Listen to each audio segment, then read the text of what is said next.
Oi, gente. Vou falar um pouquinho para vocês como é que foi a chegada do diagnóstico do Henrico. É uma história um pouco longa, mas vou tentar resumir e fazer de uma forma mais compactada. Bom, quanto que me deu um estalo ou eu achei que poderia ser alguma coisa?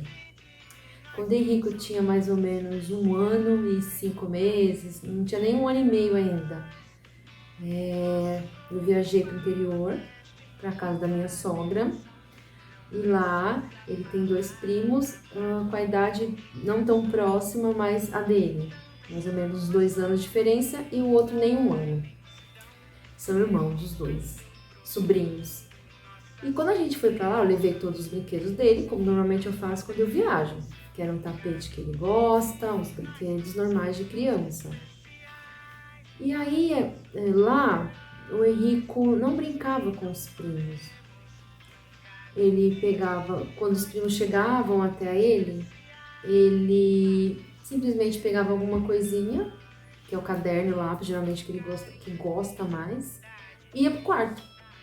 E foi assim a visita, né? Não adianta, tudo bem. Quando a gente chegou em São Paulo, numa conversa com meu marido, eu falei, tem alguma coisa que não tá me caindo, que era a interação dele com os primos. A gente falou, nossa, é verdade, né? Os primos são muito ativos, brincam, empurram o tempo inteiro e tal. E a gente falou, talvez por isso, né, o Henrico trancado dentro de casa, que foi o ano da pandemia. Lembrando que quando o Henrico completou 1 ano, foi em janeiro de 2020, e em março de 2020 começou a pandemia. Então ele já ficou em casa, não foi pra escola, ficou em casa o dia inteiro comigo. E a gente voltou para São Paulo, nessa conversa ele falou assim, já sei, vou perguntar para minha irmã, que é a mãe dos meus sobrinhos. Porque vamos ver o que ela achou. Lembrando que essa minha cunhada é psicóloga. E aí o Lucas, em conversa com ela falou assim, bom, já que vocês estão perguntando, eu não ia falar nada, né? Nem se pode, tá, gente? Chegar para uma mãe e falar assim, ó, teu filho tem uma coisa diferente. Se a mãe não tá aceitando, a gente nem pode falar nada. Pelo menos é o que eu acho. E aí ela falou, olha gente, eu vi alguma diferença assim no Henrico, ele não olha pra gente, não olha pra vocês. É engraçado que eu e o Lucas em casa, a gente reparava algumas coisas, mas a gente achava que era normal de criança pequena. E ela fez esse pequeno alerta, né, da questão do olhar, de fixar o olhar na gente, e a interação com os primos. Aí eu falei, Lucas, vamos conversar com o pediatra. E quando a gente foi numa consulta habitual no pediatra, eu questionei ele e falei, doutor, será que tem alguma coisa, a gente pode investigar de uma outra maneira? E aí o doutor falou o seguinte, vamos esperar mais um pouco, porque ele ainda é muito novinho, né? 1 ano e meio, 18 meses é muito novo. E fomos para casa. Só que eu não fiquei satisfeita, né? Com aquela situação. Eu falei, não tá certo, Lucas, ele vai pra fono. Ah, e também tinha a questão da fala, gente. O Henrico, com 1 ano, dava tchau, quando descia as escadas pra ir pra rua. 1 aninho já fazia isso, né? Que normalmente acontece. Ele mandava beijo, a gente tem vídeo dele mandando beijo assim quando a gente dava o comando. E a gente começou a perceber que não fazia mais esses tipos de comando. E quando eu cheguei em São Paulo, a gente foi no médico, tudo como eu acabei de falar, e eu conversando com a minha mãe, ela falou assim, nossa, não é que é mesmo? Eu acho que vamos começar a investigar alguma coisa. Isso é minha mãe falando. E a gente procurou a fono. Aí na primeira conversa com a fono, ela falou, ai, tudo bem, nós nos apresentamos no consultório, ela viu um pouquinho rico. Aí eu falei pra ela falou, já sei, você acha que seu filho é autista? Porque até então eu já tinha procurado um monte de coisa. Sem falar que quando eu já cheguei em São Paulo com essa dúvida, e minha mãe, a gente já ficou mais de olho, que minha mãe fica mais comigo, né, e com o Henrico.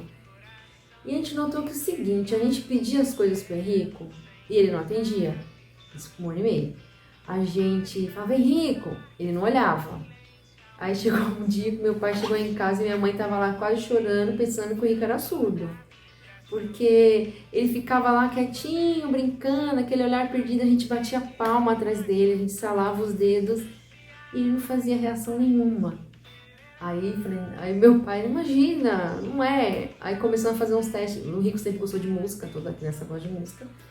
A gente ligava a TV alta no meu quarto, que é um pouco longe, e aí ele ia. Pô, então ele não é surdo. E aí fomos na fono. Ela, claro que não deu nenhum diagnóstico, eles não dão diagnóstico. Fono faz o relatório. E começamos a levar ele na fono, uma vez por semana, muito atenciosa. E essa idade é difícil, né? Então é muita brincadeira de intervenção. Por exemplo, o Henrico, lembra que eu falei que a gente dava comando e ele não fazia? Mesma coisa com a fono. Sentava lá para brincar. Henrico, me dá o carrinho. Uma coisa que nada. Henrico, me dá. Ele virava as costas para ela e brincava sozinho. E ela ficava aqui atrás. Tinha um exercício que eu achava engraçado, que era uma buzina mesmo, aquelas buzinas de bicicleta. Aí nem toda a sessão entrava. E eu via lá da salinha ela buzinando, e segundo ela não tinha reação nenhuma, ele não tinha mesmo. E foi um pouquinho de troca, ela falou, olha, hoje ele deixou eu brincar com ele, coisa que ele não fazia. E aí foi durante uns 3, 4 meses. Ao final de 4 meses, ela chamou eu e o Lucas para conversar, e aí ela falou assim, é o seguinte, pelo que eu já tô vendo do Henrique, ele pode, não é que ele pode sim estar dentro do espectro autista, mas a gente tem que investigar, então eu peço que vocês procurem o neuro. Vamos pro neuro. Expliquei tudo, foi uma conversa muito extensa de respostas, eu e o neuro, e eu não sei, eu acho que a gente tem todo o direito de se adaptar ao médico ou não, eu não me adaptei àquele doutor. Enfim, foi aquela conversa e ele falou assim, olha, de bate pronto assim, eu não posso falar nada, então eu quero que você faça agora terapias com psicólogo no método ABA. ABA é um método de comportamento, é uma sigla em inglês que agora eu não vou saber de falar. E também volta para fono. Aí ele receitou direitinho lá, escrito, né, o que tinha que fazer. Acho que eu demorei bastante para achar a fono e a psicóloga, por quê? Porque eu queria que as pessoas se conhecessem, né? Isso seria fácil em clínica, mas clínica não dava, era muito caro. Então eu consegui indicação com mãe, consegui uma psicóloga, que é a Patrícia, que deixei o vídeo no Instagram, e a fono Gisele. Deu super certo, elas fizeram todas as terapias que tinha que fazer, era uma vez por semana cada uma, a gente levava direitinho, não faltávamos pra nada. O Rico se adaptou muito bem à psicóloga, ele entrava já, nem lembro de ter entrado com ele na psicóloga, e ele entrava, fazia direitinho. Deu uns 6 meses mais ou menos, que foram 10 sessões de cada, se eu não me engano. Quase 6 meses, 6 não, um pouco menos, né? E aí elas me chamaram, as duas, em dias separados, cada uma no seu consultório, e conversou com a gente, ó, tá aqui o relatório, a gente fechou, isso aqui, o Henrique tem isso de comportamento, etc e tal. Na psicóloga, que era um relatório mais detalhado, eu lembro, eram umas 3 folhas, eu acho. A Patrícia leu linha a linha com a gente. E foi lendo, e tudo batia com o que a gente estava convivendo, né? E aí a gente estava com os 2 relatórios prontos. Como eu não tinha me adaptado com o primeiro neuro, eu falei, não vou levar nele, vou em outro. Pedi indicação, fui uma indicação de um profissional também, levei os 2 relatórios. Ela leu, fez algumas perguntas pra gente, tal, e na mesma hora ela falou, realmente, diante desses 2 relatórios e de todos os relatos que você está me contando, com a conversa, o Rico sim faz parte do transtorno espectro autista e já fez o laudo dela, colocou o TEA e deu na nossa mão e boa tarde, tchau. E a gente saiu do consultório, um olhando pra cara do outro, e o Lucas olhando pra cara, e aí o Lucas falou pra mim assim, já no elevador, é só isso? Não tem uma conversa, não tem... Lucas, eu não sei como é que funciona isso, né? E agora, né? O que a gente faz? ela já tinha instruído, né?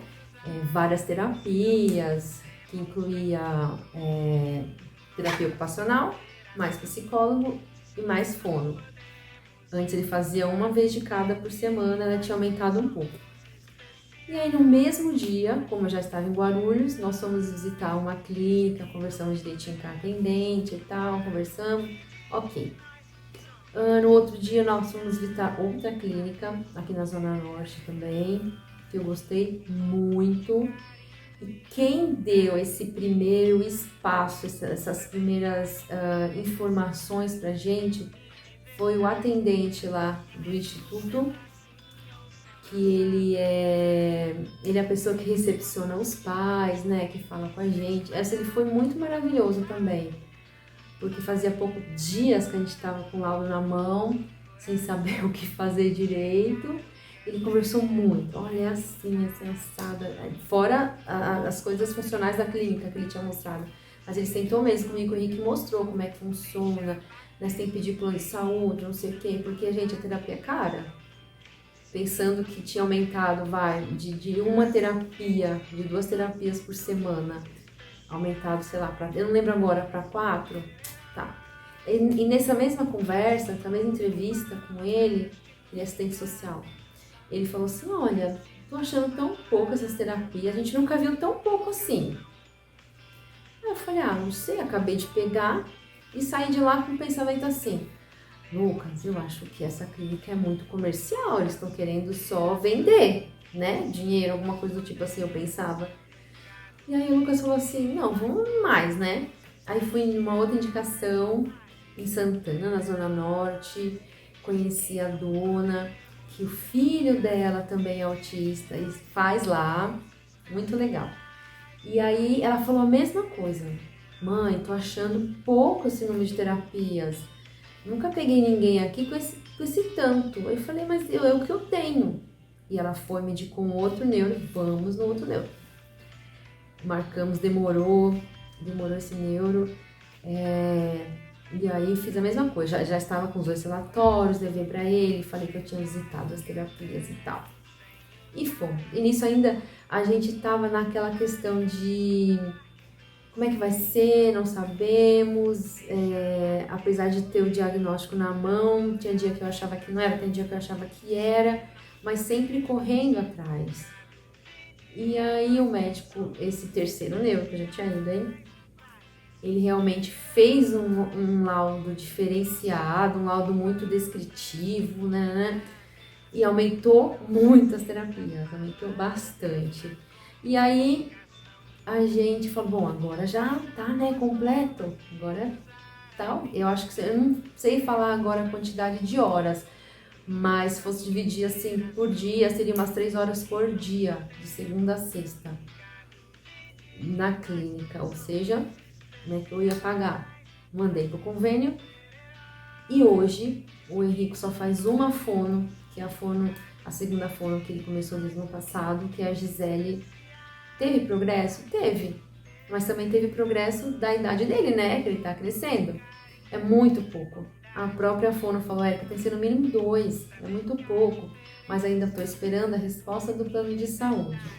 Então esse foi o caminho que a gente trilhou e está trilhando. Vai ter um desfecho quanto ao plano de saúde, não sei quando. Se eu tiver a negativa do plano, que eu já enviei mais de 3 vezes para ele, sempre falta alguma coisa, eu vou entrar com liminar. Não queria, mas eu vou entrar com liminar, porque eu quero sim que o Henrico faça todas as terapias. Esse foi o caminho do Henrico. E hoje está nesse patamar, dependendo do plano de saúde para fazer todas as terapias.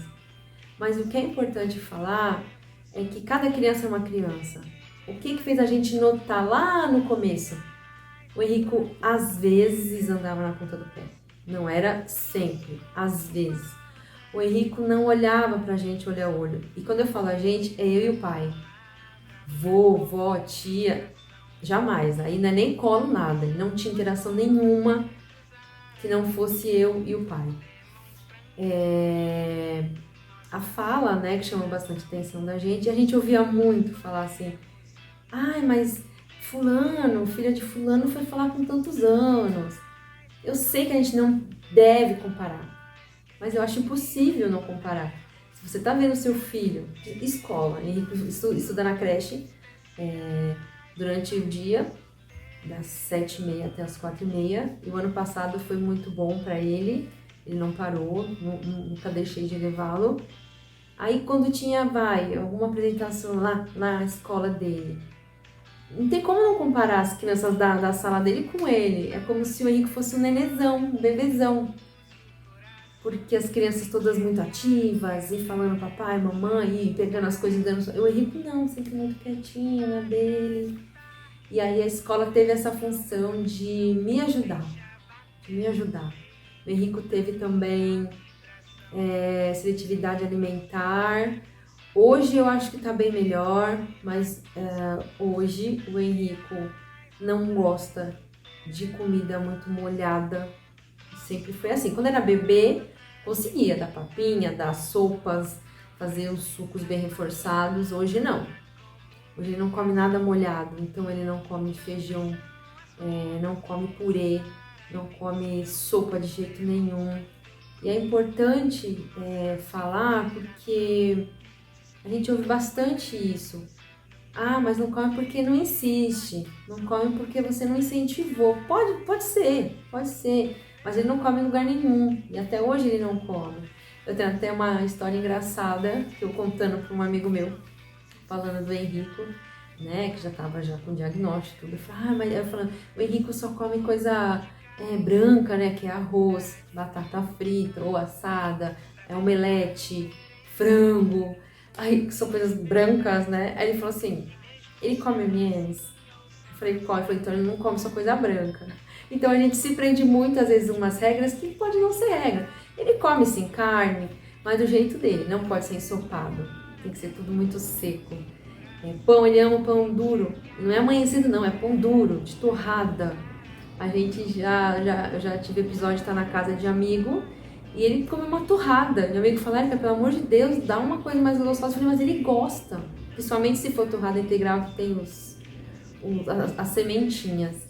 Então, o que me fez ir atrás, por mais que o pediatra tenha falado, deixa para mais tarde, eu tive aquilo dentro de mim. Intuição de mãe? Não sei, pode ser intuição.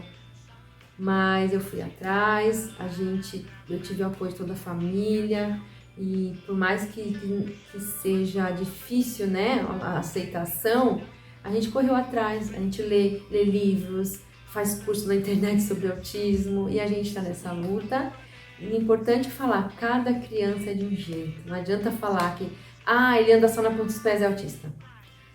Ele só não atende autista. Não, acho que é um conjunto, Se você for pôr na internet, vai dar quem é. Mas a gente tem que correr atrás, é que os especialistas falam. Tem que ter opinião multidisciplinar, que é uma fono, um neuro, a psicóloga, para eles juntos formarem o diagnóstico. Então essa foi a história do Henrique. Se vocês tiverem alguma dúvida, não sei, pode perguntar por aqui ou pessoalmente para mim. E estamos aí para trocar experiências e espero ter ajudado com esse caminho que o Henrique trilhou. Certo? Até mais!